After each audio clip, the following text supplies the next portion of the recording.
Πραγματική ιστορία μαμάς με κόρη στο σούπερ μάρκετ. Ήθελε η κόρη να πάρει κάτι σοκολάτες, οπότε ζητάει από τη μητέρα της και η μητέρα απαντά: αν γράψει καλά στο τεστ, τότε ναι, θα σου πάρω αυτές τις σοκολάτες. Και έτσι και έγινε. Η κόρη έγραψε καλά, πήρε τις σοκολάτες που ήθελε. Την επόμενη εβδομάδα, που δεν υπήρχε κάποιο τεστ ενδιάμεσα, πάλι η κόρη ζητάει αυτές τις σοκολάτες. Και εκεί η μαμά της λέει: ξέρεις τι, δεν θα σου πάρω τις σοκολάτες αυτές, γιατί κάνουν κακό στην υγεία και έχουν πάρα πολύ ζάχαρη και δεν μπορούμε να τρώμε. Άρα εδώ μήπως μπερδεύουμε λίγο τη συναισθηματική νοημοσύνη των παιδιών μας και τη νοητική. Και τι εννοώ?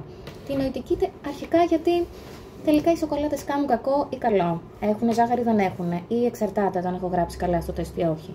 Και τη συναισθηματική, ότι ξέρεις τι, για να απολαύσεις κάτι, ας πούμε τη σοκολάτα, κάτι θα πρέπει να έχεις πετύχει. Άρα μετά, πολύ πιο μετά, όλο αυτό μπορεί να συνδέεται ότι για να πετύχω κάτι, τότε θα φάω. Αν δεν πετύχω κάτι, δεν θα φάω. Άρα εκεί πέρα μήπως πάλι πιο μετά λίγο μπερδεύουμε το συναίσθημα, καταπίνουμε το συναίσθημα, μαθαίνουμε λίγο να συνδέουμε το φαγητό με το συναίσθημα όταν παίρνουμε μία χαρά ή μία λύπη, καταφεύγουμε στο φαγητό και δεν ξέρουμε ακριβώς για ποιο λόγο το κάνουμε.